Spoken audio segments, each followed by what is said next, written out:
Saudi আরবের রাজধানী রিয়াদের কেন্দ্রীয় জাতীয় মসজিদে ঈদের জামাতে অংশ নেন নানা শ্রেণী পেশার মানুষ। এতে বিভিন্ন দেশের মুসল্লিদের সঙ্গে কাঁধে কাঁধ মিলিয়ে নামাজ আদায় করেন হাজারো প্রবাসী বাংলাদেশি। দেশ ও জাতির মঙ্গল কামনায় দোয়া করেন তারা। আমরা যারা প্রবাসে আছি খুব সুন্দরভাবে একে অপরের সাথে এই ঈদটাকে আমরা উদযাপন করেছি। সবাই একসাথে নামাজ পড়ে ভাতৃত্ববোধের বন্ধন থেকে ভাতৃত্ববোধের জায়গা থেকে আমরা সবাই একে অপরের সাথে কৌশল বিনিময় করি। আমরা প্রবাসে আছি কিন্তু দেশের মা বাবা সবাইকে মিস করতেছি। সবাইকে ঈদ মুবারক।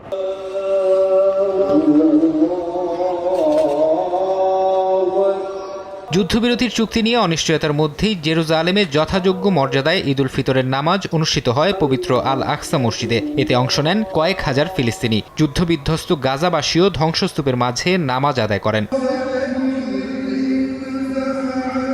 কাতারের আল বায়ানে একটি স্টেডিয়ামে ঈদ উল ফিতরের নামাজ অনুষ্ঠিত হয়েছে। এতে অংশ নেন স্থানীয় ও প্রবাসী সহ কয়েক হাজার মানুষ। একই দিন কুয়েতেও ঈদ উল ফিতরের নামাজ অনুষ্ঠিত হয়। শুক্রবার সকাল ৫টা ৫৬ দেশটির ২২টি স্থানে বাংলায় খুতবা পাঠের মধ্য দিয়ে নামাজ পড়ানো হয়। প্রবাসী বাংলাদেশিদের সবচেয়ে বড় ঈদের জামাত অনুষ্ঠিত হয় কুয়েত সিটির ফুদাল্লা মসজিদে এবং ফারওয়ানিয়াতে। ঈদ এখানে সবাই সাথে ভালো লাগে, কিন্তু পরিবার ছেড়ে মা বাবা থেকে সন্তান ওয়াইফ ছেড়ে মনে করেন ঈদ করাটা বহুত কষ্টের জন্য। যদিও আমার এই দেশের মাটিতে প্রথম ঈদ, তারপরও এই মনটা কিন্তু দেশের মাটিতেই রয়ে গেছে।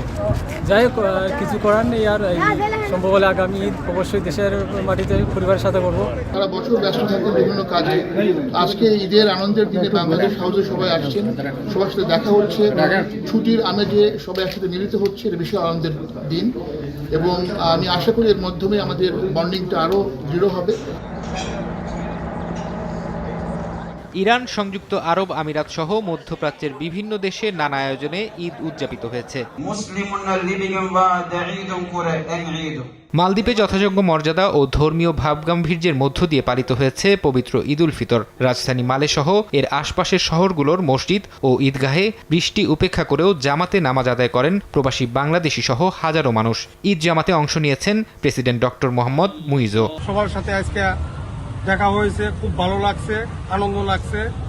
ঈদ উল ফিতর উপলক্ষে বাংলাদেশ সহ বিশ্বের সকল দেশের মুসলমানকে জানাই আন্তরিক শুভেচ্ছা ও ঈদ মুবারক। বাংলাদেশে বসবাসরত আমাদের প্রবাসী ভাইদের সকলের পরিবারের যারা রয়েছে সদস্যবৃন্দ, তাদের প্রতি জানাচ্ছি ঈদের অনেক অনেক শুভেচ্ছা ও অভিনন্দন। ঈদ মুবারক। ইতালিতেও যথাযোগ্য মর্যাদায় পবিত্র ঈদ উল ফিতর উদযাপিত হয়েছে। ছুটির দিনে ঈদ হওয়ায় নামাজে প্রবাসীদের ঢল নামে। ইতালিতে কমপক্ষে ৫০টি স্থানে খোলা মাঠে ঈদের জামাত অনুষ্ঠিত হয়। সবাইকে ঈদ মোবারক। আমরা আজকে এই বিদেশের মাটিতে পরিবার পরিজনকে ছেড়ে আমরা এই বিদেশের মাটিতে প্রবাসের মাটিতে ঈদ করছি। খোলা মাঠে সুন্দরভাবে ঈদ উদযাপন করতে পারছি। মনে হইল যে আমরা বাংলাদেশেই ঈদ উদ্বোধন। জার্মানিতেও উদযাপিত হয়েছে পবিত্র ঈদ উল ফিতর। দেশটির রাজধানী বার্লিন সহ বিভিন্ন শহরের মসজিদে ৩টি করে ঈদের জামাত অনুষ্ঠিত হয়। এছাড়াও নগরীর ভেডিংয়ের প্রবাসীদের তৈরি কয়েকটি মসজিদেও ঈদের কয়েকটি জামাত হয়। আয়ারল্যান্ডেও যথাযথ ধর্মীয় ভাবগাম্ভীর্যের মধ্য দিয়ে পালিত হয়েছে পবিত্র ঈদ উল ফিতর। দেশটির বিভিন্ন কাউন্টিতে সকাল ৭টা থেকে ৯টা পর্যন্ত চলে ঈদের জামাত। বিশ্বের মানুষের শান্তি কামনায় দোয়া করেন সবাই। সুইডেনে উৎসবমুখর পরিবেশে ঈদ উদযাপন করেন প্রবাসী বাংলাদেশিরা। মসজিদে ঈদের নামাজের পাশাপাশি প্রবাসী বাংলাদেশিদের আয়োজনে প্রধান প্রধান শহরগুলোতে খোলা মাঠেও বেশ কয়েকটি স্থানে ঈদের নামাজ অনুষ্ঠিত হয়। ফরহাদ চৌধুরী, সময় সংবাদ।